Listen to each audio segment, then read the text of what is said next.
Hello everyone, welcome to Kakao's Hideout. I am Kakao Panani. So for tonight's reading, this is going to be for a top gifter. For anyone who had watched my live streams, nililista ko po yung top 3 gifters ng live. And then yung top 1, meron siyang private reading from me. And then all 3 of them is going to get this tarot reading video post with their permission, of course. Anyway, this may resonate to you, whoever's been tagged in the post. However, this may also resonate with Taurus.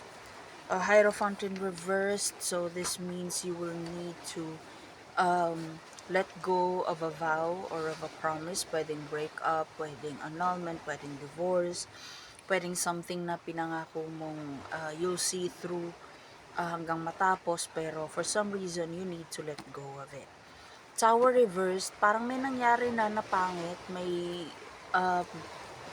gulo na nangyari na parang siguro you were expecting someone to meet you halfway, or you were expecting na tawag nito parang maaalalayan ka kahit papano. And since hindi nga nangyari, kasi tapos na reverse na since hindi nga nangyari, parang anong reason para magstay? So, may naalala ko sa reading na to. But yeah, parang yun nga, parang we're supposed to be partners, you're supposed to do your thing, you're supposed to meet me halfway, you're supposed to do your job. So, bakit ako lang yun nandito? Parang ganun. Now, what do you need to focus on, Taurus, is unburdening yourself. So, okay lang na umalis, huwag kang mag-guilty. Especially if ginawa mo na rin naman yung dapat mong gawin, tsaka hindi ka naman nagkulang sa part mo. Bottom of the deck is justice. Parang you have to show them na ito yung ginawa mo, ito yung consequences.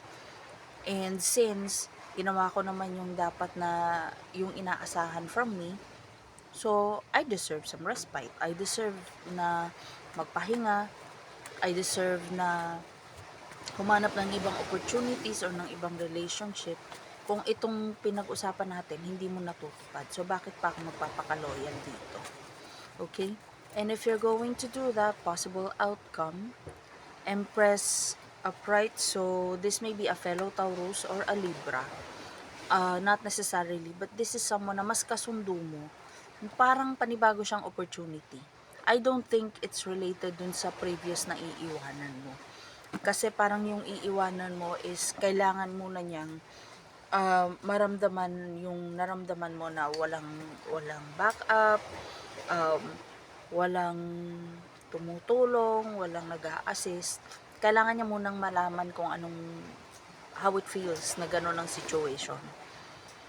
Para tawag nito, para magawa niya ng paraan kasi parang naranasan niya na yung naranasan mo. So parang anong gagawin niya para if gusto mong bumalik, alam niya na yung gagawin kung paano niya i-meet yung expectations mo. However, on the other hand, itong Empress dito, this is an indication that there may be someone around you who's thinking of you, Taurus, in order to or to you, the tagged person, para offeran ka ng opportunity na panibago. And usually, ang Empress is about abundance. So, sana mag-flourish. Okay? Anyway, that's all I'm seeing here. And if you would like to have a paid personal reading with me, just send me a private message. Okay? That'll be all. Bye.